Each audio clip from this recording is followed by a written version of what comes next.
So, Michael, the nominations for the 92nd Academy Awards were released recently. And I think, to be honest, a lot of controversy stemmed from this, like there always is. We talked about it last year on a cold open. There's always snubs, there's always wrong decisions. But what do you think stands out as the worst thing, or the most controversial thing to come out from these Oscar nominations? Well, it's called the Oscars, and I think it's very convenient that that's a man's name, Oscar, because where are the women, Luke? Where are the women? There are no women. In the Best Actress category. Best Director. And this year, there's also no people of colour. Is that right? Oh, there's Bong Joon-ho, who of course directed a foreign film. So they've got a Korean guy in there. Well done. Yeah, a Korean guy. No woman for Best Director. That was one of the scandals. Another one, Best Actress. They're all white women, which is pretty incredible based on some of the performances from non-white women. In one of the movies you just mentioned, directed by Bong Joon-ho, Parasite, the lead actress wasn't nominated for Best Actress in that role. And a lot of people are frustrated with this. I haven't seen a lot of the movies yet. I've seen some, so I don't know whether to be as frustrated as some people are. But anyway, there is one movie that is earning a lot of scorn from people, which is Joker.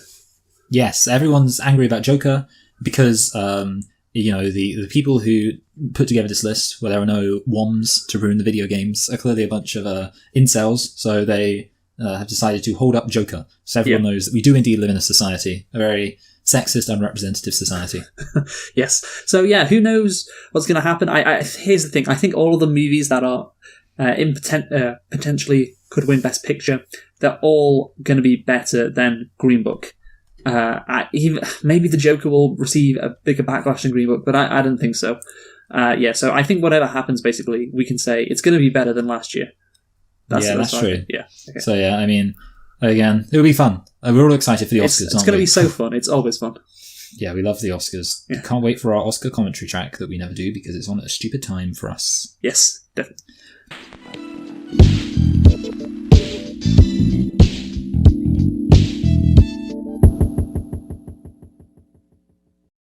Hello and welcome to Select and Reflect, the movie review podcast where we look at films that have come out in the near and distant past, we give them a couple of watches, and evaluate them beyond first impressions. I'm your host Michael, and I'm joined as always by my co-host Luke.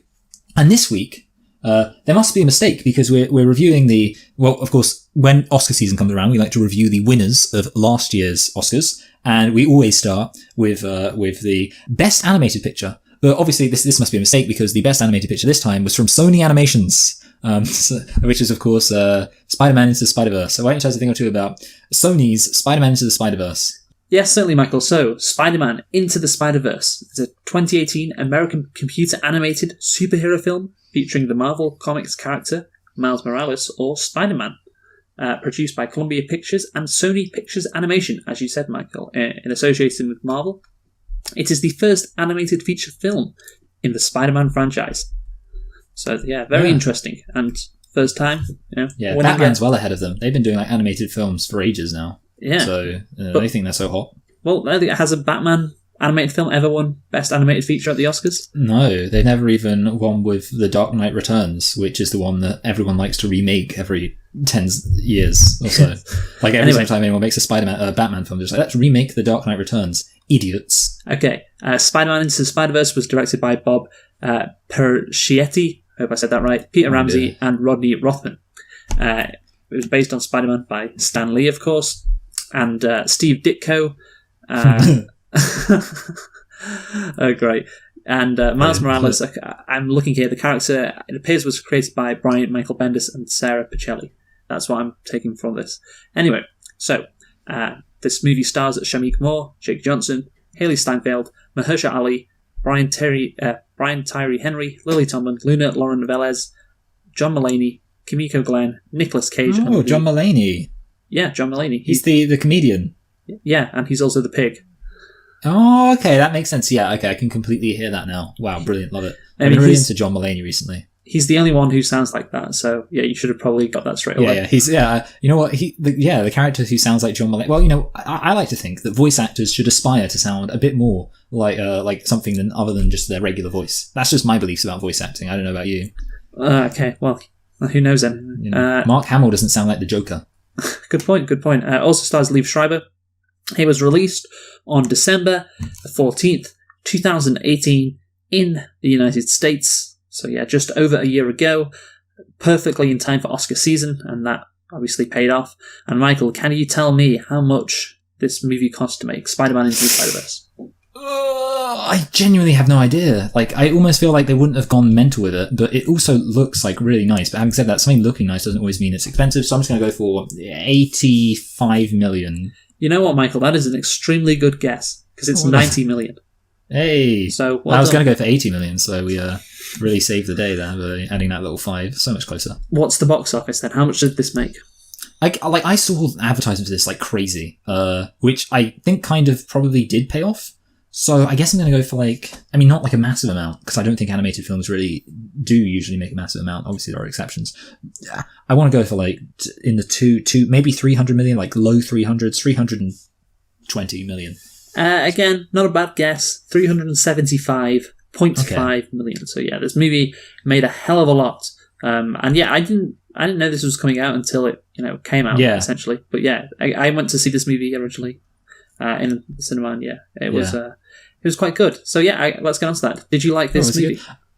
No, yeah, I did. I thought it was a fun film. I mean, admittedly, I've watched it twice now, and both times there's a part of me that feels like I feel like I haven't liked it as much as I could have liked it, but I almost feel like that's because as you know, Luke, I mean, this is probably going to be uploaded late, and the reason it's going to be uploaded late, it's a good opportunity to address a good segue, is because I'm going to be on holiday. I'm quite a nervous flyer, and I watched this film the first time well in advance, but admittedly I watched it with my significant other, who is not like a massive comic book fan, and she was kind of a bit like, oh, I didn't really like it. And because, when you watch something someone and they don't really like it, kind of like, it's hard to like it as much. And then obviously I watched it this time, I was a bit anxious, so both times I felt like, I don't know if I liked it as much as I could have, but I think I did like it even still, which I guess is a big, round of applause. Even though everything's against it, I still liked it. So well done them. Okay. Anyway, why don't you explain the complex circumstantial reasons that affected your opinion of this film? Yeah, I think you should other your significant other after that, because I think this is one of the best animated movies, best superhero movies I've ever seen, and I really liked it. Yeah, well, I mean, I know that you, as a massive neckbeard, don't like the idea of women not enjoying your comic book films, but some people are just like that. I didn't know she was a woman. I didn't know that. Yeah, well, I mean, I like to kind of say significant other, but then later on give a clear indication that they are in fact a woman. Okay, right. Yeah, no, I didn't know, obviously. Yes. Anyway, let's get on to nitpicks, Michael. How many nitpicks do you have for Spider-Man Into the Spider-Verse? I've got four. I've got more, so you go first. Oh, good, Ryan. Okay. They didn't need to cut off that much of her hair. Again, a lot of mine, I feel like they're not actually that great, because there is an explanation there. You could say, well, maybe they cut a bit off, and then she decided that, to make it look better. I don't know. They didn't need to cut off as much as that. No, okay, this one's actually a nitpick. Nobody noticed him walking along the wall except for Gwen Stacy. That's a good one. Yeah, okay, that's an actual one. And then this one, again, is a bad one. Miles could have made a mumbling sound when his dad was trying to contact him. Again, I'm assuming, I'm not sure whether or not, in my head I was thinking, oh, he wants to let his dad know he can hear him, but he, can't, because and he could have gone, and then his dad would have come in. But again, maybe he didn't actually want his dad to know that. Yeah, I think he didn't want his dad to come in, so that's another weak nitpick. There we go. Well, I got one real nitpick. I mean, the thing is, even as I was writing them, I was like, these aren't very good, but I want to write them anyway, just to be a maverick. Anyway, what are your real ones? Your actual nitpicks? Okay, well, I have 1, 2, 3, 4, 5, 6, 7, and I think they are all real. Oh, so, here's the thing. I was writing these down. I was like, these are a lot of nitpicks for a really good movie, but I have to put them in because they are nitpicks. So let's go with the first one.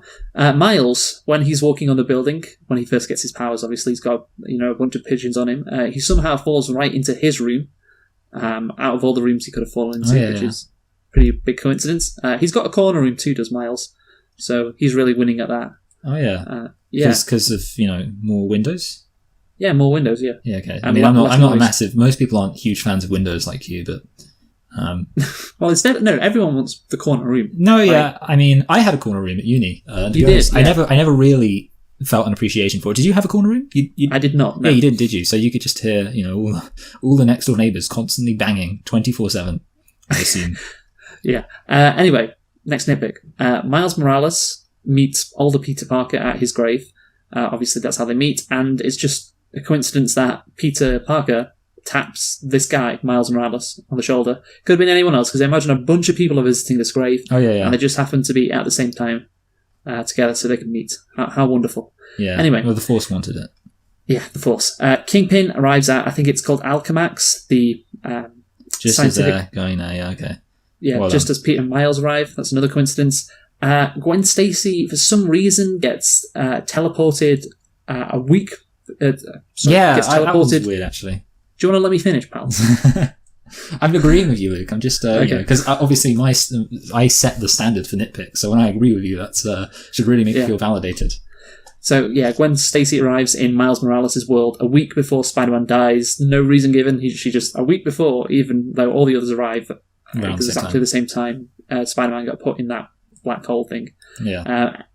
Next one, Kingpin. He shoots Miles' uncle, the Prowler, before he shoots Miles. Oh, yeah. Now, here's the thing. He's pissed at the Prowler, which is obviously Miles' uncle, for not killing Miles. He doesn't know they're related, obviously, but why not just shoot Miles first and then shoot the Prowler? Like, surely you'd be pretty pissed. Okay, he's not done what I say, but, shoot the fucking guy you want killed first. And then maybe the Prowler is so good that he knew that if, obviously the Prowler wanted this guy alive, and he knew that if he did it, then maybe the Prowler would, being a very good guy, would move faster than the speed at which Kingpin could shoot both of them.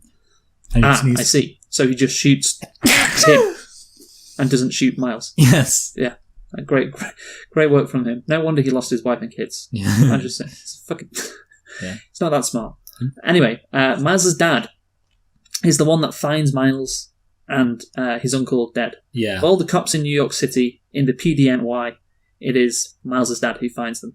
What a amazing coincidence. I think, there's a lot of coincidences in this. Well, New York is a very small place. It is very small. If I understand my Spider-Man lore. Yes. Next one. Did Peter Parker, who obviously dies, not tell Mary Jane about Kingpin at all? Because Mary Jane goes to, a dinner concerning Spider-Man.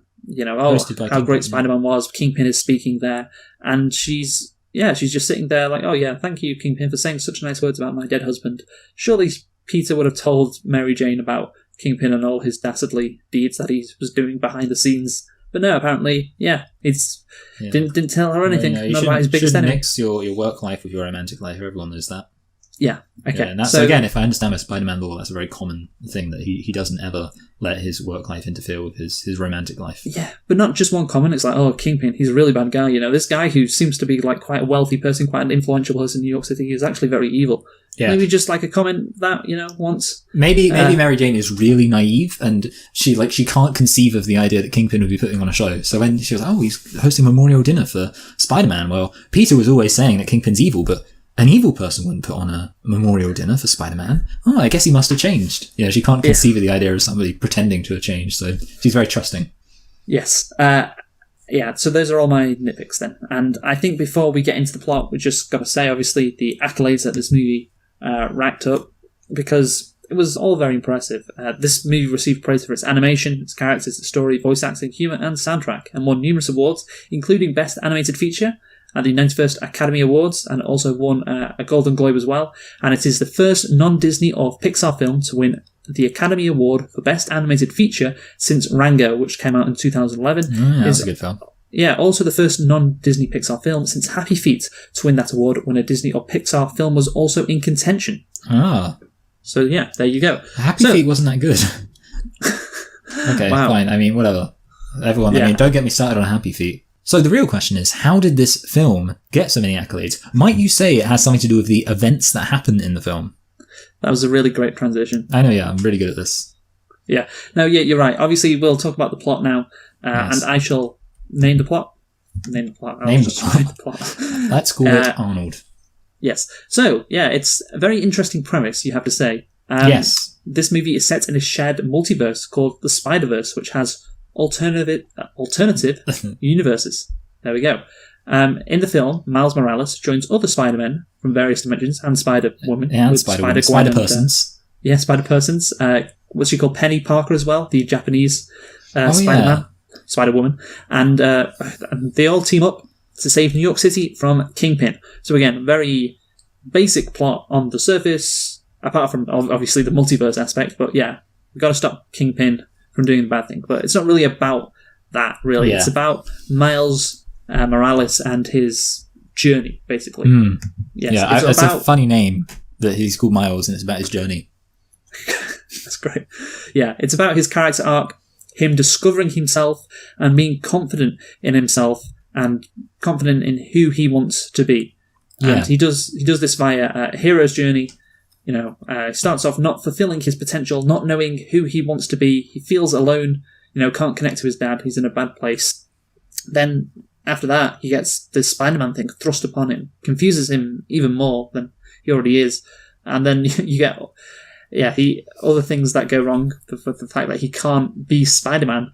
He's trying to be Spider-Man as best he can, but he's really struggling at it. He can't do whatever a spider can.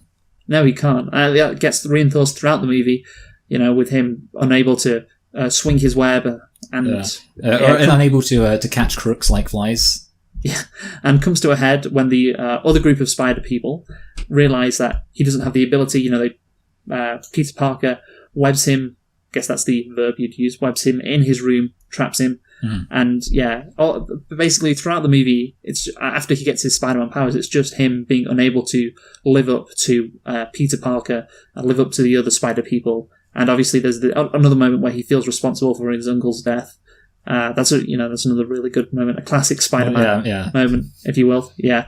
That's it until obviously his dad shows up and gives him that confidence to go on, be who he wants to be. Yes. What do you think of?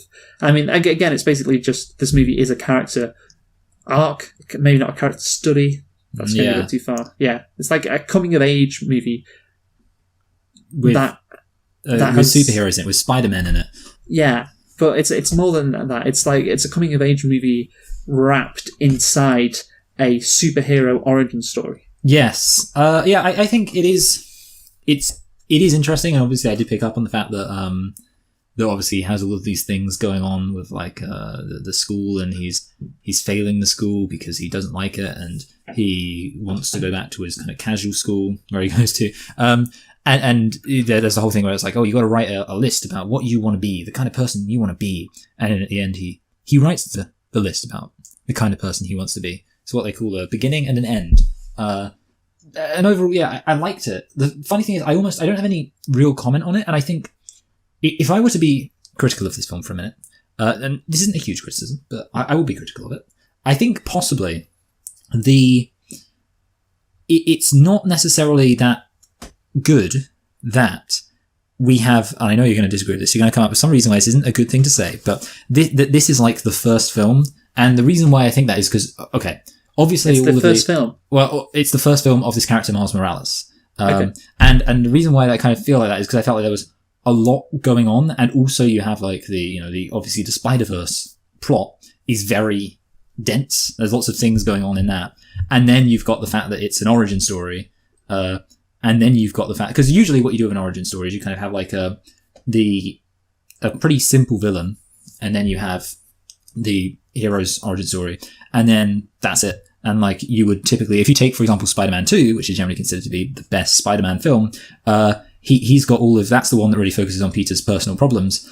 And it's also one where you get like a large number of villains. And it's Spider-Man 2. So I will say, I liked it. I thought it was really good. And I hope that they return back to this character and that they have other films with Miles Morales. They return back to this universe, this kind of, because I like the animated style. I like everything about it. And in there's hindsight, going to be a sequel. Yeah. Oh, good. I didn't know that. But yeah, because in hindsight, I think I'll look back on this even better. But I will say, as this one film stands alone in isolation, it feels like I want to know this Miles Morales character even better. And it's not really a knock on the film. It's kind of just like, this felt like there's so much going on that I wanted to have more of a focus on this one character, and I think obviously so but again, in a way, like that's something which will be fixed if again they continue with this character and I get to know him better, and I can go back and watch this film and be like, yeah, I love Miles Morales. But right now I was watching this, I was like I can tell this is good and I like what they've done, but I don't really care that much about this character just because I feel like I don't really know him. That's just me though. No, I have to disagree. I think they covered Miles Morales very well. I think you can really get to know him. Again, I think the one area I'm thinking about it now, the one area you can possibly improve on is his motivation to be a hero. Yeah, be a hero, because that's the thing. Like, obviously, he needs to, he needs to fulfill a promise he made to Spider-Man. That's the message he keeps repeating as to why he wants to become Spider-Man. Yeah. But there needs to be an extra step about becoming a hero, and maybe that is what will be covered in the sequel. Because you don't really get that. So he does the job of, he avenges Spider-Man's death or whatever. He does what he wants him to do, and then that's his origin story. But again, like, if you want to be a hero permanently, you need that extra step. And there's a bit about this actually when Mary Jane is saying, anybody can be behind a mask. He didn't ask for these powers. At Spider-Man's funeral, he chose to be Spider-Man. He made every person feel powerful. All of that stuff.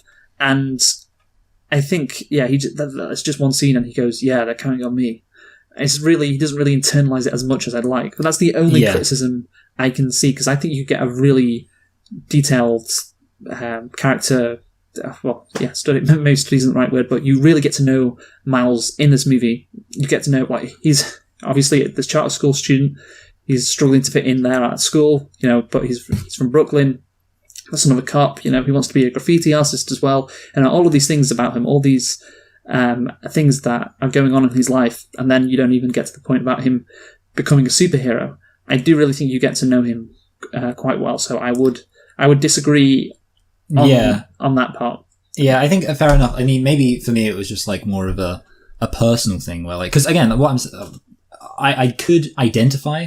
Are you a racist? That's the that's the thing, isn't it? Obviously I am, no. But I could identify like a lot of things that were, I was being told about him, and yet I didn't feel like and I think it is just genuinely, from my perspective, I think it's a matter of it's almost, we find out so much about him in almost too much too early, which I feel like maybe that's weird, but I almost feel like it's kind of this. As I say it, I realize this makes absolutely no sense, but this is kind of how I feel. There's so much we learn about him that I almost feel like we don't really know him.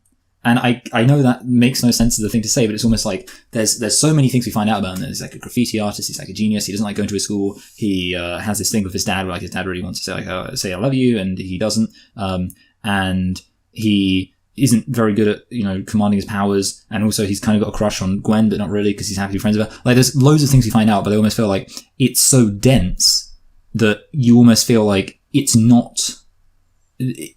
like you don't actually find out who he is, which again, I understand that kind of makes no sense, but it's almost like I feel like if they would have told us less, but had it be kind of like each thing maybe being told for a bit longer, like maybe his graffiti plays some other role or something like that, and then they take something else out, I feel like maybe that would have made me feel like I know him better. That's the best I can do to explain, like, my thoughts on, like, why I didn't feel him connect, apart from that I'm racist.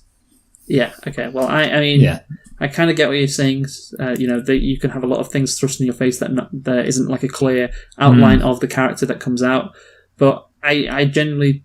Well, I think at the end of the day, what he is, he's smart, and I guess that's what separates him from a typical teenager. But I guess he's just a typical teenager, really. I mean, all the issues that he has, again, like, he's incredibly intelligent going to that charter school. That's the one thing that separates him. But, like, there's nothing else that really differentiates himself from any other typical teenagers. So I think that's why I don't really have a problem with knowing who he is, because it's just a standard teenager, just a real bro. He lives in Brooklyn. I guess that's him. And again, I think I want to talk about the moment now that he becomes Spider-Man.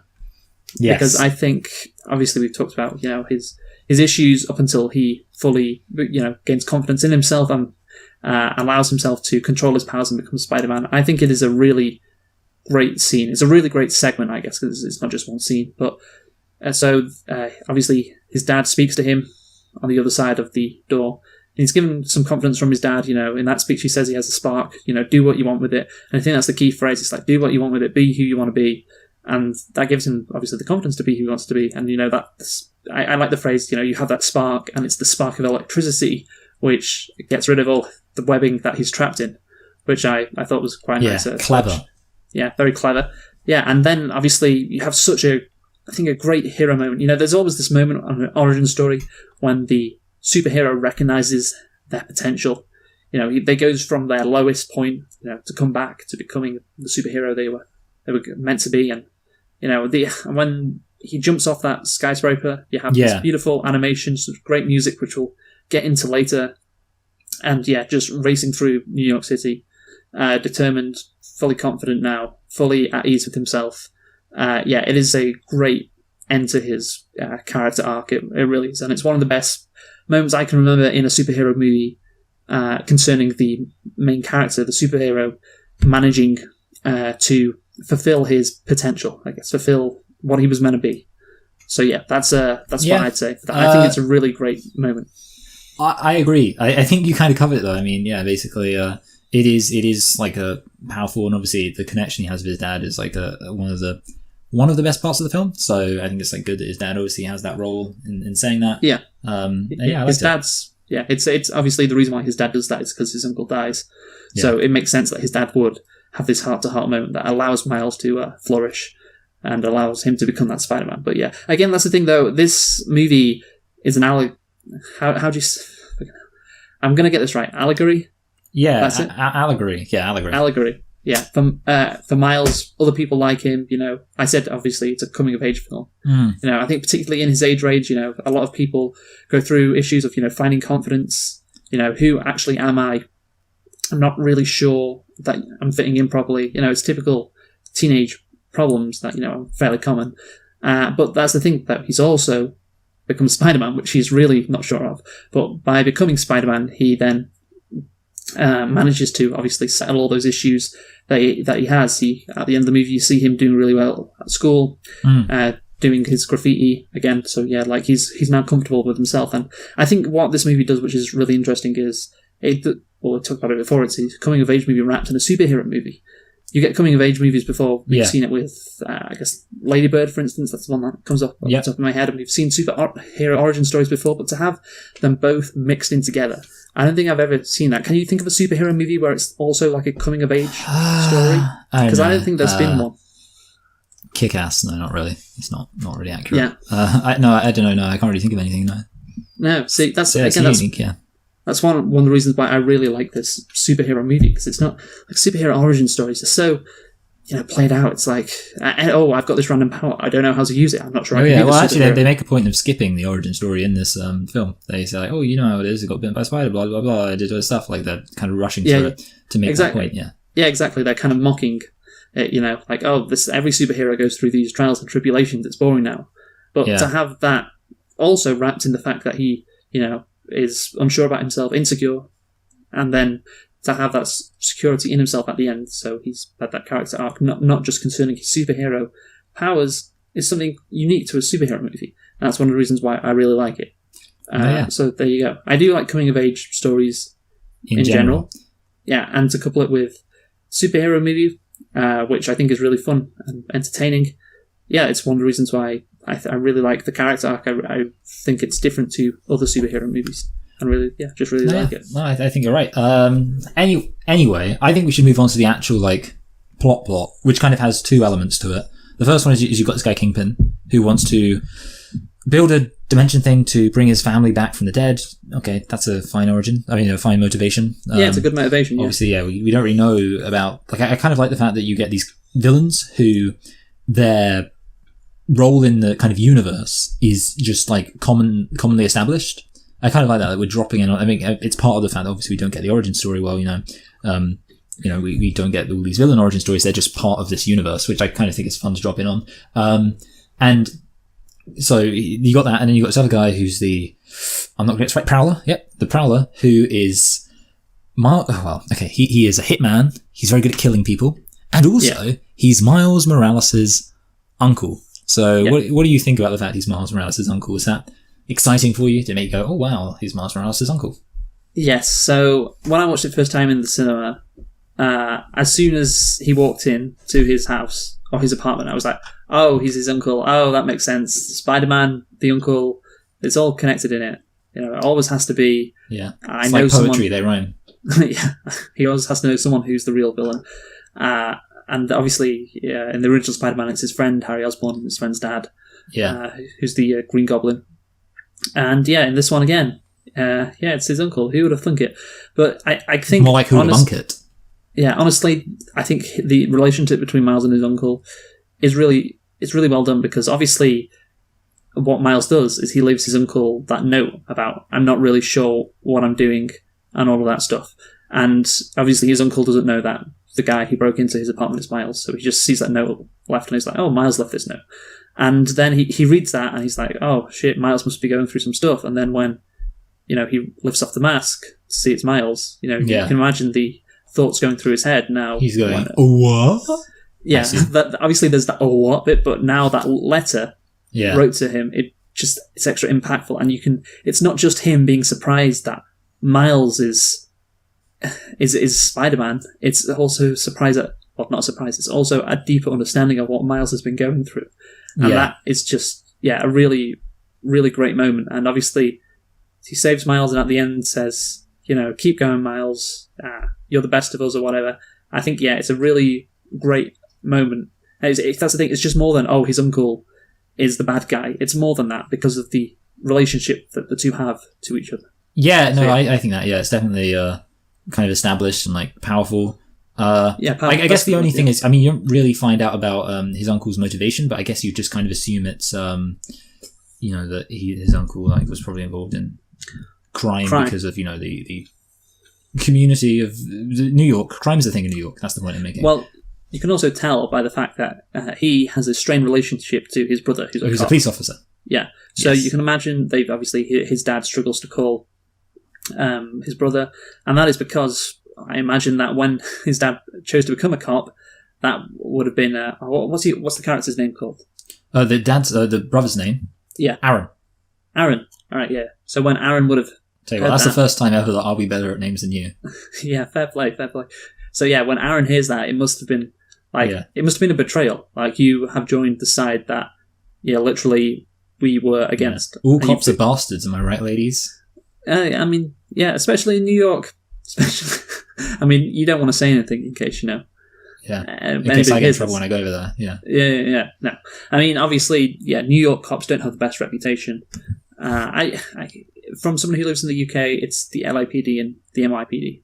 Yeah. They're, I get the two largest cities, so that makes sense. But they don't have the best reputation when it comes to being good police officers, shall we say? But so obviously he would have felt betrayed by that. So I think his uncle, again, I'll just repeat what I said earlier. It's just more than he's the bad guy. It's the connection he has to Miles, the connection he has to his brother, which obviously leads his brother, Miles' dad, to realise, oh shit, I let him go away, and I so regret not patching things up with him. And that's what leads him to go and knock on Miles' door and have that really emotional moment. Yeah. So you could say, I guess that's a good point. You could say that in other words, he realises that he sort of feels like he let his brother down. Yes. And so obviously he's... And I know, maybe they could have established, as a thought, that the guy, the dad, I can't actually remember the dad's name, was worried about Miles' relationship to the law. But, and then that could have been... Because obviously he does the graffiti, and then that would have maybe made the whole your uncle's dead, so I'm going to try and patch things up with you more impactful, but that's just a minor thing. Yeah. It's Jefferson Davis, by the way, who is the character's name. Oh, Jefferson Davis. That's weird, because obviously Jefferson Davis is also the name of a Confederate general. He was the president of the Confederate States, I think. So...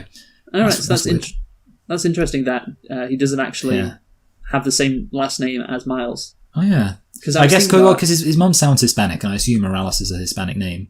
Yeah, his mum's Puerto Rican. So that makes sense that Miles would have the last name Morales, but obviously his dad isn't Puerto Rican, so I don't know why Miles has got Morales instead of Davis, but there you go. Well, I don't know. Some cultures, they think that women should have their names be the ones that people take. They're matrilineal. And let's just assume, those Puerto Ricans, there's one thing I associate with Spanish men, it's feminism. Okay, let's try not to be... It's called machismo. Anyway. But the other thing, so obviously Kingpin, we kind of... Villains. Oh, and also there's Dr. Octopus, she doesn't matter. And there's Tombstone, she doesn't matter. So in theory, you could say hey, Amazing Spider-Man had 3 villains. Amazing Spider-Man 2 had 3 villains. Spider-Man 3 had 3 villains. This film has 4 villains, but obviously the 2 of the villains don't really matter at all. So it's fine. Anyway. That's it. All you have to have is have villains that don't matter. That's the trick. That's what these people are always missing.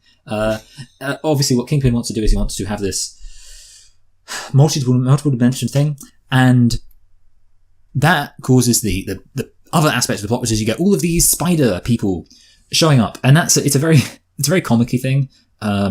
I was explaining it to my parents, and they found it funny. My dad found it funny because I was like, I explained the funniest thing because I could have explained the other stuff. Nobody's gone, oh, that sounds boring. But I mentioned Peter Porker, and they're like, ha. So that's the thing. Like, apart from that, it's just like you get all these spider. It's very, and that's the thing, because you were talking about how I should cast my significant other out to the curb because she doesn't like this film. But I will say this is a very unapologetically comic booky film. And therefore, I imagine there is going to be a distinct... If people are the kind of somebody goes, I don't really like superhero films, I think there's a significant chance they're going to like this much less than somebody goes, oh, I love superhero films, or especially like, I love superhero comics. Because obviously this, I actually happen to know that the Into the Spider-Verse storyline was originally from a comic. I don't know if you knew that, but it was a comic, and obviously it's a very comic-y thing. And yeah, it feels very comic booky compared to like the, superhero films that try and take themselves a bit more, I don't want to say seriously, but like try and be more conventional and like, hey, we're just fun action adventure films. So yeah, it's ridiculous. But so I do wonder, obviously you said it was based on a comic book, but yes, so I can't say, well, did they decide they were going to do this Spider-Verse thing first, or did they decided they were going to do an origin story about Miles Morales first? I don't know. Whoever made the comic book knows that. But yeah, it is interesting because I think this movie would work without the Spider-Verse aspect of it. Yeah. But again, the Spider-Verse aspect is just like kind of... I think sorry, I'm interrupting you, but I think one of the reasons, and obviously we're going to get into this a bit more, but one of the reasons why I think they chose the Spider-Verse is because it's the only thing they could have done when they're essentially rebooting the series for the fourth time in like 10 years. Yes. Okay. So I think that's probably another reason why they're like, oh, we'll do the Spider-Verse, because there's so many different Spider-Men, it's getting ridiculous. Well, I'll make fun of it. So that's my theory. Yeah, but I mean, maybe because you could have, if you just did a Miles Morales like origin story without the Spider-Verse, I think it still would have worked because obviously it's the first movie to feature Miles Morales. Yeah. But yeah, I think again the Spider-Verse bit, it's a bit of fun, I guess. I guess in creating this, it probably would have been the Spider-Verse thing that came first, because it's like, well, we've got all these Spider people, how do we make a story out of this? Well, let's focus on the newest. I assume he's the newest one, Miles Morales, because I believe he was created back in 2011, 2012, I think. Yeah, so definitely. I mean, they've had I don't think they've had that many Spider-Men, actually. I feel like they've really only had Peter Parker and Miles Morales. Yeah, so, that's it. Yeah, and Spider-Gwen, I guess, if you want to count. Well, yeah. Gwen Stacy. I mean, I feel like that's kind of like a more of a spin-off thing, rather than I feel like Miles Morales has kind of got a main continuity thing. Whereas, Yeah. So yeah, again, that's that's something that it was nice. I liked it. It's not the reason why I really like this movie. I think if they removed the Spider-Verse thing, it probably wouldn't have made the movie as good, but not significantly worse. So yeah, I think overall it was decent. I enjoyed it. Provided a lot of funny moments, and it helped that you had Peter, who was like Peter Parker, who was 40 years old, who had to go through his own character arc. He wasn't this amazing thing to make sure that Miles doesn't have the best mentor ever, makes his climb to becoming Spider-Man a bit more difficult than it otherwise would be. Yeah. And obviously you get to kill Spider-Man off at the beginning of the movie as well, which obviously helps to create a good emotional moment, and obviously gives Miles his motivation to try and become Spider-Man. Because then if you don't kill that Spider-Man off, then Miles doesn't really need to become Spider-Man. So yeah, I think the Spider-Verse aspect, you could have probably written it around it another way, but the Spider-Verse aspect definitely works very well in this movie. So yeah. No, yeah. But anyway, speaking of, the fact there's a Spider-Verse, you get lots of spider people. So, I guess, obviously, I want to talk about Miles Morales a bit just in terms of like his one aspect of his character, because one big thing, especially for people who remember the Tobey Maguire things, is that it's the idea of like cool Spider-Man, because obviously Andrew Garfield was pretty cool. Tom Holland was pretty... Andrew Garfield was the worst, because he was just like completely 100% cool. Tom Holland was like cool, but in like, well, he wasn't really cool. He was like a nerd, but he like wasn't dorkish, which is fair enough. And then you get this guy who I think is kind of better in that at least in terms of cool Spider-Man go, like he's cool at his school, his old school. He's like, yeah, hey guys, how's it going? Like you get the impression he's really popular. But then obviously the thing that's throwing him off about his new school is it's like a new place. So I think it's fair enough. I think the reason why the reason why they like to make Spider-Man cool, but I'm sure maybe he is quite cool in the comics, is that he's supposed to be kind of like quippy and cocky. Yes. And obviously like with Tobey Maguire, and he's like, that's a nice suit. Did your mama knit it for you or whatever? Like it's your boyfriend. He's a dweeb. It's your boyfriend. Oh, it's your boyfriend, because being gay is funny. But yeah, so he's like a dweeb, and it's like obviously yeah, I'm sure dweebs like the fantasy that they'd have all these slick one-liners, but we all know who's got the real slick one-liners. Cool people. So I guess that's why they, if they have him like be, hey, chill with all his friends, it's always like, yo, how's it going, buddy? It shows he's like relaxed, he's chill, and obviously that translates well into Spider-Man personality. So I like that. That's all I had to say about Miles Morales, because we've already spoken about him. Did you have anything else to say about Miles Morales? Yeah. Well, obviously the difference to Peter Parker is, Peter Parker is meant to be a dweeb, and the story's more inspiring that way, I guess. But nothing more to say. I guess he fits in well. Does Miles Morales to becoming Spider-Man? This version of Spider-Man, yeah. Yeah, all right, and then obviously you get blonde Peter Parker, who we don't really see, so that doesn't matter. Then you get brown-haired Peter Parker. I assume, I was just about to say, I don't really get why he's got brown hair and brown eyes, but then I realized also there's a version where he's a pig, so let's not think about this. But yeah, obviously he's just a different version. I mean, with him, you could say, he's jaded because he lost everything, like he lost his family and stuff, so... I thought it was interesting because obviously you don't really get with superheroes like, oh, what happens after they've been doing this for 20 years? It's interesting because except with The Dark Knight Returns, full circle. Yeah, kind of. That's a bit different. Yeah, it is different because that's like he's retired. Yeah, but he's still hurting off what happened. Yeah, that's true. At the end of in The Dark Knight, still hasn't gotten over what. Maggie Gyllenhaal dying, yeah, we love it. But in this movie, Spider-Man, he's just like, oh shit, I've been doing this for 20 years, man, and it must take a toll on you being a superhero. It must be a very depressing ending, kind of like the Star Wars sequel trilogy. It's like all the heroes from the original trilogy. Oh, it's just not going to end well. They're probably going to end up depressed and dead. And yeah, it is interesting. Yeah, the best thing to do if you're a superhero is die. Yeah, saving people. Well, like die a hero, live long enough to see yourself become the villain, as they say. Yeah, like you do what Iron Man did, or do what Captain America did. Go off to another dimension. Spider-Man, obviously, in this movie, he's just like, fuck, he's 40. He's what do you do? Basically, there must become it's not a midlife crisis, I guess. Maybe it would be something different. It's just like, oh fuck, am I just gonna have to keep doing this? Is that it? Like, is this my life now?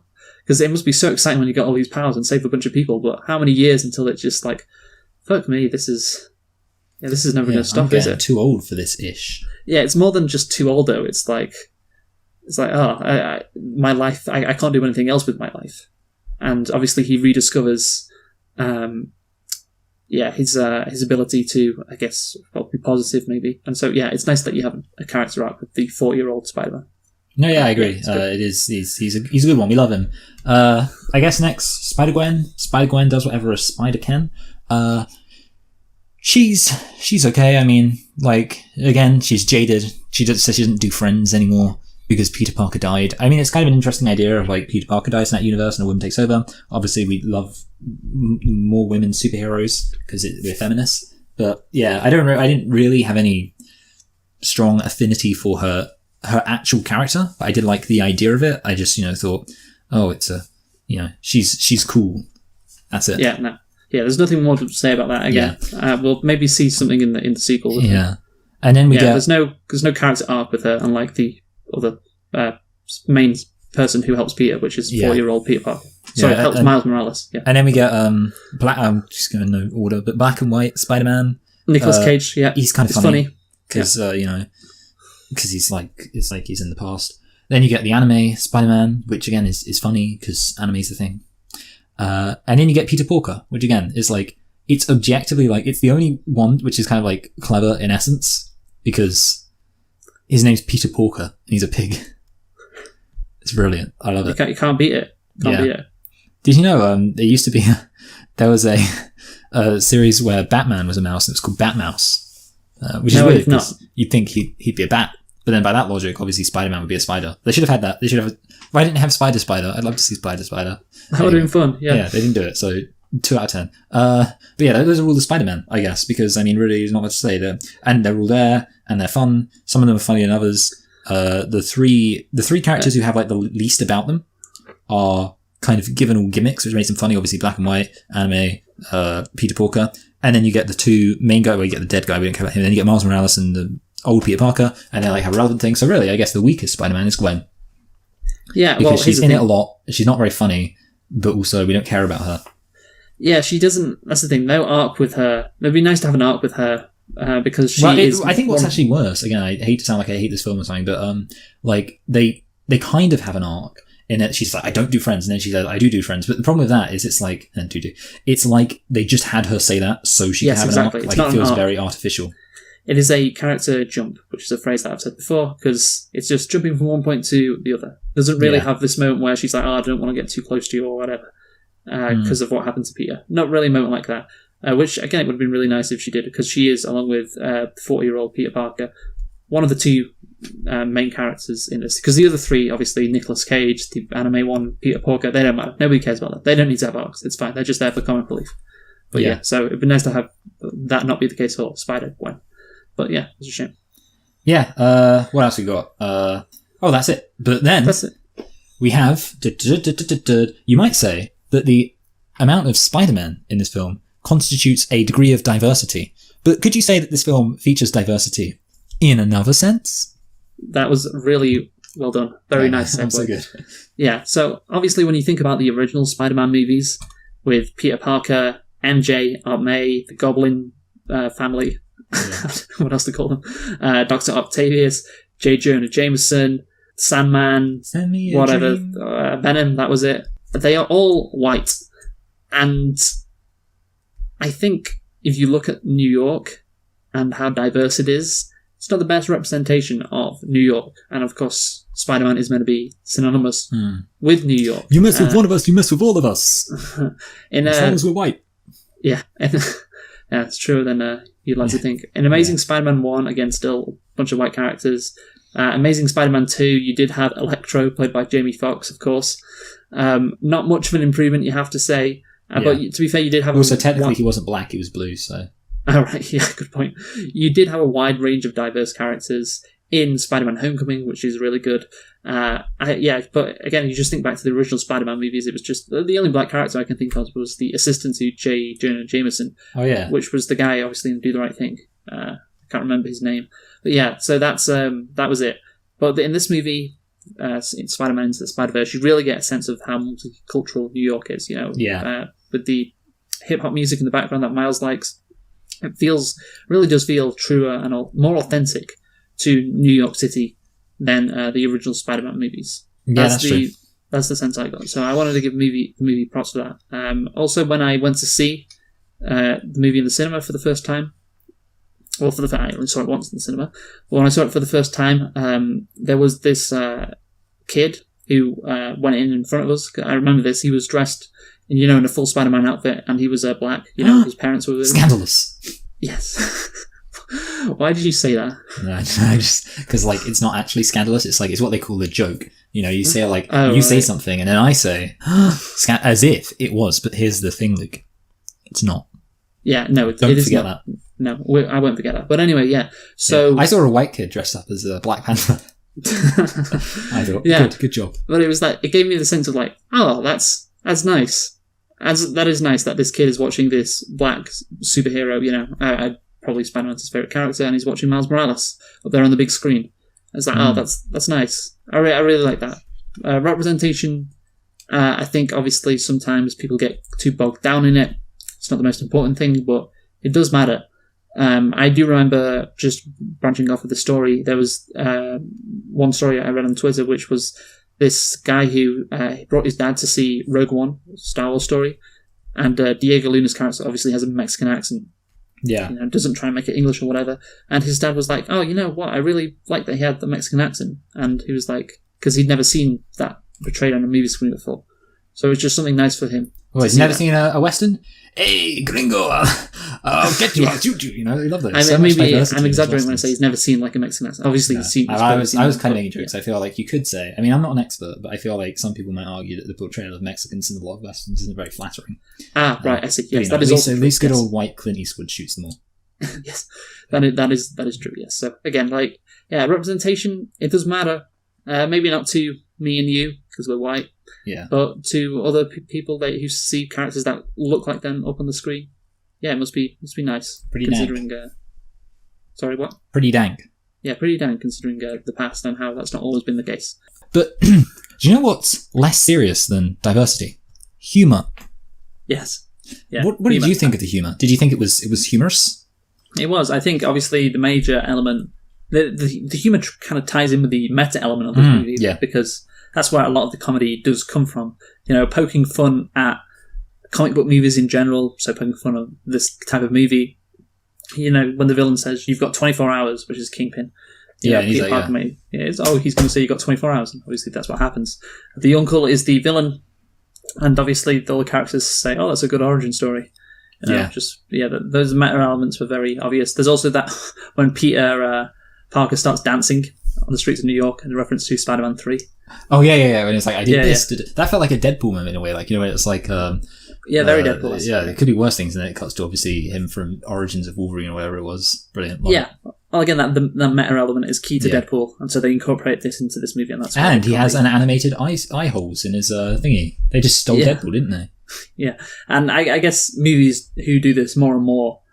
I think movies are doing this more and more. Sorry, to be clear, because I think as more reboots and sequels are released, it does feel like there is just more meta jokes in origin stories concerning villains, concerning heroes, because the franchises are so common nowadays. Superhero movies are so common nowadays. So everything gets. Everyone knows all the tropes that superhero movies villains have to go through. So I think that's why meta comedy is becoming more and more relevant in these superhero movies. So that's I guess the only other comedy element is the other superheroes being inherently ridiculous, like Peter Parker. It's just how hilarious is that he's in the same universe as Miles Morales. Yeah, and everything else. I mean, obviously, it's a light-hearted film. It's one of those films, again, like, obviously, there are objectively funny moments, but I'd say, generally speaking, it's more like it's fun rather than funny. So, like, obviously, it's not very serious. It's a bit, like, there's the bit where he gets stuck to Spider-Gwen, even though she's not called Spider-Gwen then. And that's cute. Well, and that's the thing, like, she, actually, I just realised, like, obviously, she's like, calm down. She's like, telling him to calm down. I feel that's because she knew what was happening. Maybe not, though. Because I feel like she was like, oh, he stuck people. Because I guess all these spider people go through moments where things randomly stick to them. It's like part of Spider-Man puberty. Anyway, you might say that this film was very fun because the characters were very animated. But what you might not realise, Luke, is that I'm not just using that word animated to describe them being, exciting and over the top and moving around everywhere. I'm actually saying that they were literally animated in that they were rendered in a computer as cartoons. Which is not how most Spider-Man films heretofore, indeed any Spider-Man films heretofore have been. So I suppose two questions. One, what did you think about bringing the animated film world to Spider-Man? And two, what did you think of the animation? Yeah, so obviously I think bringing animation to Spider-Man works really well because Spider-Man is moving a lot of the time, through New York City, and you get some really cool shots that obviously it'd be pretty hard to get if you were just filming normally without using animation, in real life. So I think this movie really works well for animation because of that. Imagine, like, you can swing, obviously, from, like, we all know Spider-Man lives in New York. You can swing from, like, the Empire State Building across to another skyscraper in animation. You can't do that in real life. I'd imagine it'd be pretty difficult to anyway. Maybe you can't doing it would be going too far. But anyway, it's really, I think this movie works really well with animation. Spider-Man works really well with animation. And the animation itself is really, really impressive. Like I said at the beginning, it's one of the best animated movies that I have seen, not just because of how good the movie is, but just because of how good the animation is as well. It's really, it's not just some animated films, it's like, oh, it's animated, great. There's nothing more to it than that. Yeah, I was actually thinking that because I was rewatching a Pixar film. I'm not going to say what it was The Incredibles. But I was thinking to myself, like, honestly, it's fine. But to be fair, you don't really get much out of this being animated. Like, they didn't do anything clever with the animation. Yeah, and I think that's fine sometimes because you don't want to do something clever. It's just like, this is an animated movie. I don't think you necessarily have to push the boat out like this movie did. But this movie, you should praise it for doing so. Like, right from the get-go, obviously, you got the old Paramount Picture logo, cutting in and out. It's like, okay, they're going to be doing some interesting things with the animation in this movie. And I like the text on screen when he's walking like he's in a comic book. And that was like, I mean, because obviously I feel like there's kind of two elements to it. There's, first of all, like, just the general kind of look and style. Like, it's 2D. Comic booky. Which I liked, like, because obviously one of the big things that's annoying in general in a lot of films is that everything's like 3D now, which is annoying because I think 2D animation can be more expressive. And obviously it was generated in a computer, but it still looks kind of 2D, which I think is nicer. But then obviously the other aspect of it is that they actually use the animation to do some comic booky things, like the panels saying, what they're thinking. And I thought it was very clever. And obviously appropriate for this film, which is very unapologetically comic book-y. Oh yeah. With the interview with the animators, they really, because I watched a video on this on YouTube, and they really wanted to make this like a comic book movie. They wanted to make it look, comic booky, I guess. And they said every freeze frame looks like an image from a comic book if you just pause it. So there's no like motion blur with the animation. So you pause it, everything looks just like it would off a page in a comic book, which is really neat. And yeah, just that there are some other great things that they really focused on. When Spider-Man is teaching Miles how to swing on the trees being chased by Dr. Octopus, you may have heard of this, Michael.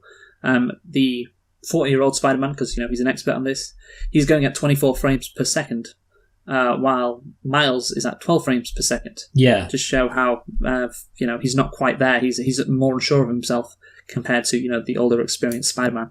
And that happens until Miles gets his web slinging working, and then they both get the same frame rate. So yeah, just stuff like that, which again is they really pushed the boat out. They really tried to do some cool, interesting stuff. Which again, like, you don't have to do that. I think that's the wrong way to, like, if you just do a normal animated movie. I don't want to accuse people of being lazy, or or you're not trying anything. This is boring, because that doesn't have to be the case. You can have an interesting animation style without doing anything that this movie does. Yeah. But yeah, it is really special when they actually take this concept of a movie being animated and really go for it, like really do things that you otherwise couldn't do. And that's obviously the case with the ending scene with the the Hadron Collider. I don't know what else we could call it. But the animation is just so amazing. There's so much colour, so many interesting patterns, and that are appearing and represented in some of the characters that are fighting, and it's incredible. Like, it goes on for about 10 minutes, and there's just so much stuff going on. It's like, wow, they're really pushing the boat out. They really put maximum effort into this. Maximum effort. That's what Deadpool says. I think on the subject actually of like you don't need to do this. I think that's true. But one thing I would say is obviously, like, not every film should try to be a 10 out of 10. In that, like, because what it takes to be a 10 out of 10 is putting like effort in certain places. Whereas actually, like, a lot of the time, if you make a nice, fun, romantic comedy, it's never going to be a 10 out of 10, because it's just not, romantic comedies just don't work that way. But, it's going to be a nice, fun, romantic comedy. I think in a similar way, like, you could say, even though not every film should try to and necessarily has to be this artistic, it's still to this film's credit that they did that. So, exactly. The same way, for example, a good analogy would be like themes. Not every film should try and explore these deep, meaningful themes. Mm-hmm. But if a film does do that, then that is actually something to its credit. I think that's the same with the animation. And in general, I just wanted to say that, the animation is so artistic. And also, actually, the other thing I wanted to say, because you were talking about how vibrant it is, I could imagine maybe some people might find this film a bit like over the top, and it gives them a bit of a headache or something. It didn't with me, but the weird thing was, and this is the strangest thing, completely personal preference, but for some reason, whenever, and again, it didn't take me out of the film too much, but whenever the background was like blurry, it would make me feel like my eyes were out of focus, which is weird, because obviously I assume that because occasionally characters be talking, the character in the foreground would be completely clear, and everything behind would be so blurry, but it was like so blurry, I guess because they were trying to imply the illusion of focus, and yet I feel like they made it too blurry, because I kept feeling like my eyes were out of focus, and I kept having to like look. Which again, I'm going to say, based on the fact that I've not seen anyone else mention that, it was just a weird thing going on with me. And again, it's not something I hold against the film, I'm not going to say, but I just thought that was weird. And I was like, you know what, I'm going to bring it up, because it was weird that I kept feeling like my eyes were out of focus. Did you ever feel like your eyes were out of focus, Luke? No, because I don't need glasses. So yeah, that's the thing. Yeah, I guess I don't wear glasses, so I'm used to things being blurry.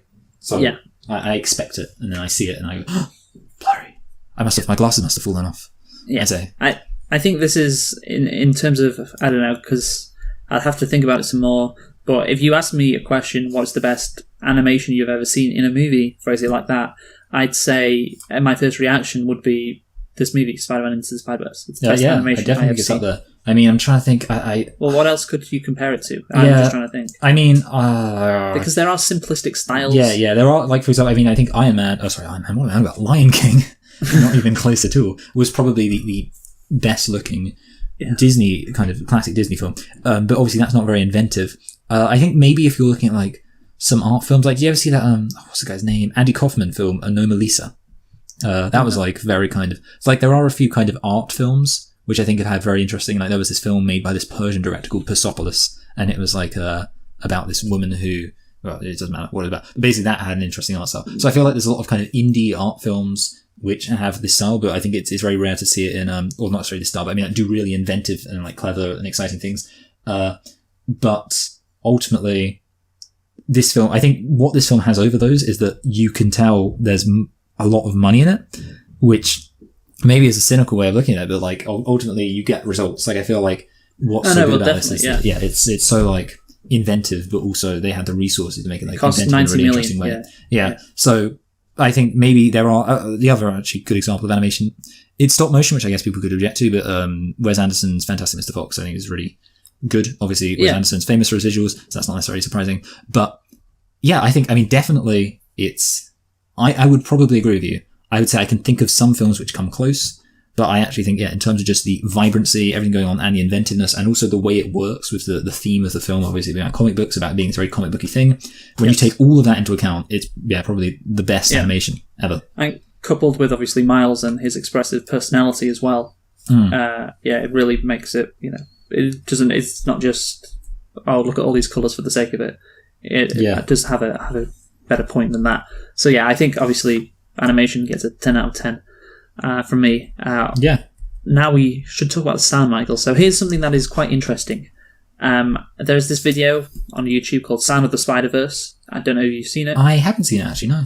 Yeah, but it's a very good movie, and it just basically... I mean, I wouldn't have got this, obviously, because I don't know a lot about, sound in movies. Yeah. But essentially, there are... When I was talking about before, of course, the moment when Miles becomes Spider-Man, that great moment, and I said, obviously, the animation's great, and the journey he took to get up to this point is also great, but also the sound is great, and which, I mean, the music is great in the background, and that's because, judging off this YouTube video, apparently there are 3 things that happen throughout the movie, which is related to Miles, and it all culminates in that moment when he becomes Spider-Man and jumps off that skyscraper, and these are the hip-hop music that represents, Miles. Oh, yeah. It's, someone from Brooklyn, and then you have this destiny motif, something that happens throughout the movie when Miles has to confront something to do with Spider-Man. So this, like, the music plays. I probably didn't do a good representation of it. No, I get you. Yeah, I heard that. What was interesting about it is every single time it came on, I kept thinking it was going to turn into Avengers music. So it's kind of like, do. It does sound a bit Avengers-esque, yes. But, and then,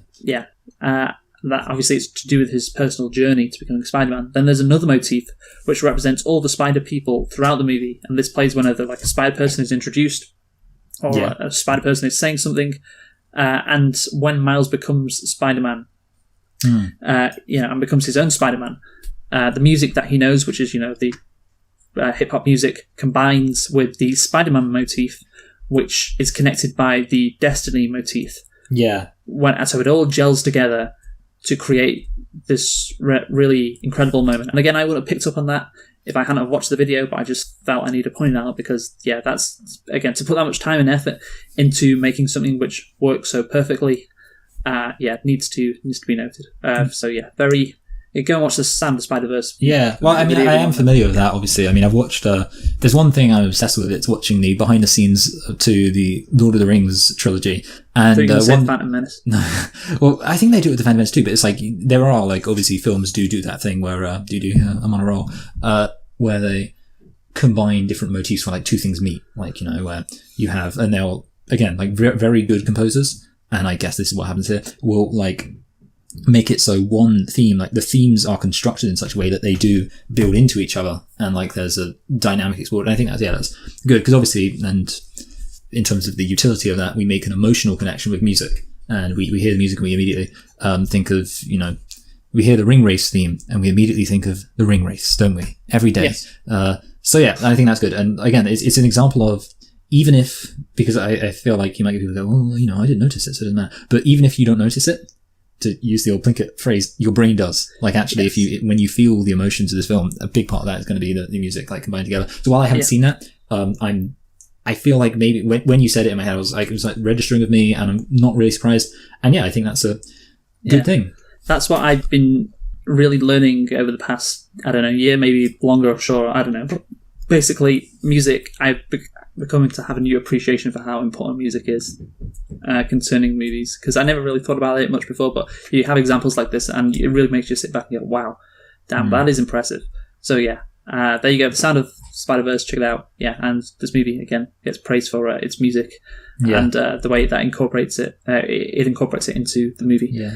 I wanted to say something else about music, actually. I don't know if you want to talk about this, but basically the fact that this film kind of, I want to say almost like unapologetically introduces sort of contemporary hip-hop music, which I know it sounds like it's not like the most shocking thing in the world, but most films, I think, they kind of try to appeal to sort of the older crowd and the more, I don't know, I want to say sophisticated, but like kind of consider themselves to be generic crowd by having sort of your standard movie themes, which are sort of maybe operatic or funny or whatever, plinky plonky. And also you might get like classics. So you got like The Eye of the Tiger, or, you know, or I'm gonna knock you out, etc., etc. Like the songs that everyone knows.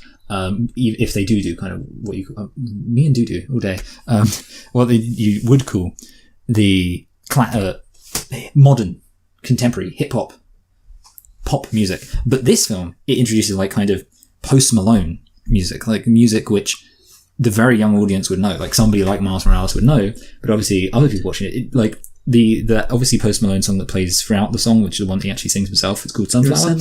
Yeah, that's the kind of music which is like the music where if you've got a middle-aged mum, she'd like overhear like a teenage son listening to it going, oh, I like this song.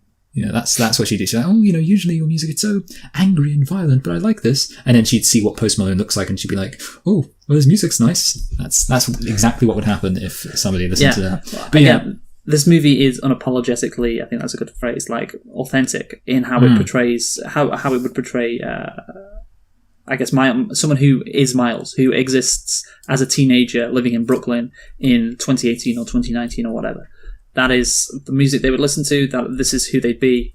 And that is, something that, again, you could say that Peter Parker didn't really, in the original Spider-Man. Yeah, he wasn't listening to what was big. He wasn't listening to Evanescence. That's what was really missing. Yeah, there wasn't really a focus on him and, you know, the background as much as this Miles character. And yeah, I think they have made it pretty clear that Miles' background, his upbringing, is incredibly important to who he is as a character.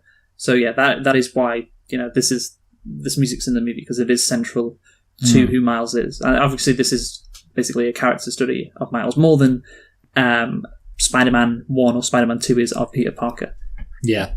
No, yeah, I agree, yeah. So, and I think definitely, and also, like you said, kind of the fact that this is relevant to the wider kind of young people who... Young people? Yeah, I was going to say wider British public, that doesn't really make sense, but like other young people, because you were talking about how it's a coming of origin story, it's like something people would relate to.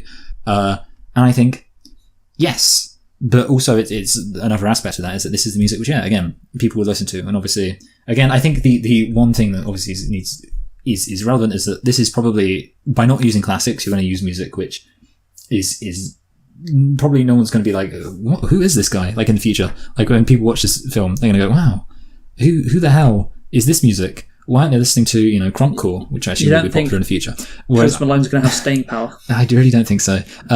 But obviously, I think, you know, that's bold. I like it. So I think actually, maybe I'd like it more if when we watch films like Rocky, instead of getting just classic music, we got, you know, just the Bee Gees. Bee Gees is pretty classic. I can't think of any non-classic music. Velvet Underground, whatever. Imagine Velvet Underground in Rocky. That would just brilliant. Anyway, but yeah, that's what I had to say about music. Basically, the fact that it uses modern music. Is that everything? Yeah. No. I think that is everything. Good. That's good because I'm really hungry. Okay. Well, anyway, so shall I conclude first? Because actually, I don't have my thing up either. That's what you said. Well, I'll conclude first. So, Spider-Man Into the Spider-Verse. I think just when I came out of the theatre for the first time, or cinema, I guess they call it in this country. I say theatre so much because I listen to so many American people say it. It's like when you say, I need to check what the route is on my, you know, because we listen to the American Google Maps lady, and she says, take this route. You know, you just learn it. Yeah. We trust her more than our parents. Yeah, so when I came out of the cinema for the first time, I was like, wow, there's just so much went on. It was such a crazy movie, but I think it all does come together to make a really good film. The plot elements, I think, obviously I had quite a few nitpicks that I mentioned before, and yeah, so you could argue that the plot elements need to be a bit better in terms of getting characters to where they need to be instead of just wild coincidences, but yeah, those are nitpicks, I guess. But the journey that Miles goes on is excellent. You know, the theme of finding yourself and being comfortable in yourself, coupling with, you know, becoming a superhero is interesting, and obviously I do like coming of age stories and superhero origin stories. They're fine, I guess, but when you put them together and it works like this does, I really do like it. And obviously, the moment when it all culminates, it's just such a great scene. One of the best superhero discovering or fulfilling their potential, I should say. One of the best scenes like that I have seen in a superhero movie. I guess you could argue that becoming a superhero is kind of a proxy for Miles just having confidence within himself, if you get what I mean. Yeah. Yeah. So, it's just something that he uses to become a person who, is going to the school and doing really well in class, and, he's really now comfortable with himself, doesn't have those insecurities. The animation, spectacular. What else is to say about that? The sound is great. And, the authenticity of the sound, considering this movie is really focusing on Miles a lot, so of course you'd have modern music, which is sung by Post Malone. It makes sense. It really does. So, I think overall, this movie, again, one of the best superhero movies that I've ever seen. One of the best animated movies I've ever seen. And I'm just thinking, I'm having a look, and I think I am going to give this, Michael, a 9 out of 10.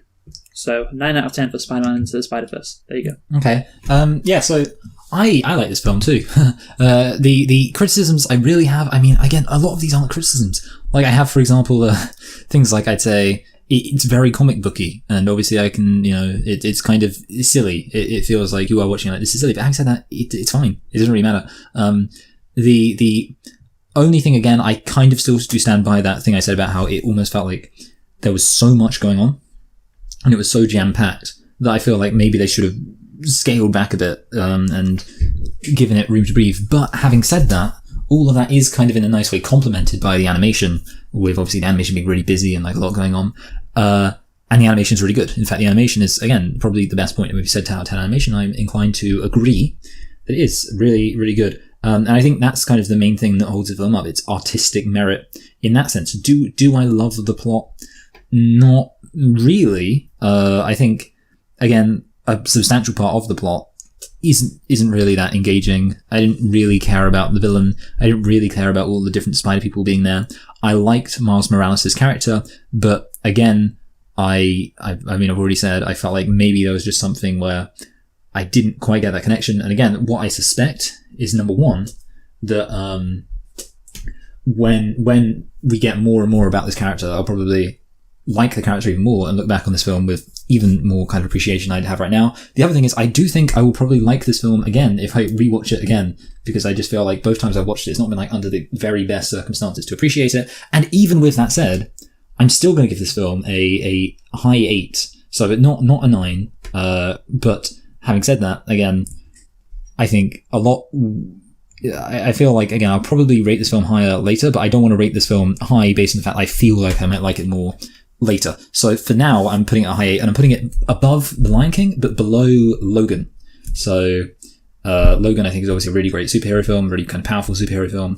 And again, so for now, it's a high 8 Into the Spider-Verse. I guess, the reason why I'm going to rate it higher is because I really like Miles' character journey and his character moments. Like, again, I just think about when his uncle dies and discovers who Miles is, and the context of that is just really well done. Yeah. That's why I guess I put it at a 9. I think it's fair enough. I mean, honestly, like, I think maybe I will consider this film. I think, to be honest, actually, I feel like this film, it probably won't break the 9 barrier, just looking at it, because I've got like some other films that I thought were really powerful, like Manchester by the Sea. But I think it will probably go at least a couple of places higher when I actually rewatch it, and have also given it some time to really digest. But yes, in fact, I might actually just wait. When is by the way, actually, while we're here, when is the Spider-Man Into the Spider-Verse, or not, I guess it's not called Into the Spider-Verse 2, is it?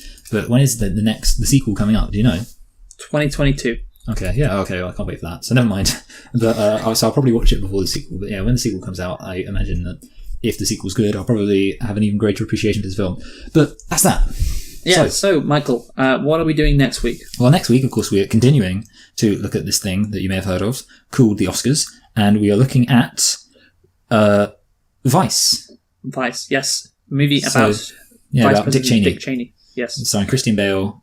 Did that actually win anything? Or did we just watching it because it was like nominated for a lot? It was nominated for a lot. I don't think it won anything. Yeah, I didn't think so because I haven't got anything next to it. But yeah, it was nominated for a lot, so that's why we're going to watch it. And that's fair enough. So yeah, Dick Cheney's Vice, what am I about? He had plenty. But yeah, Vice. Great. Vice, yes. So we have been selecting and reflecting on Spider-Man Into the Spider-Verse as it won the Best Animated Picture at last year's Academy Awards, and I think it thoroughly deserved that based on our ratings. So yes, join us next week for Vice. Who have you been, Michael? I've been Michael. And I've been Luke. Thanks for listening. Goodbye. Bye.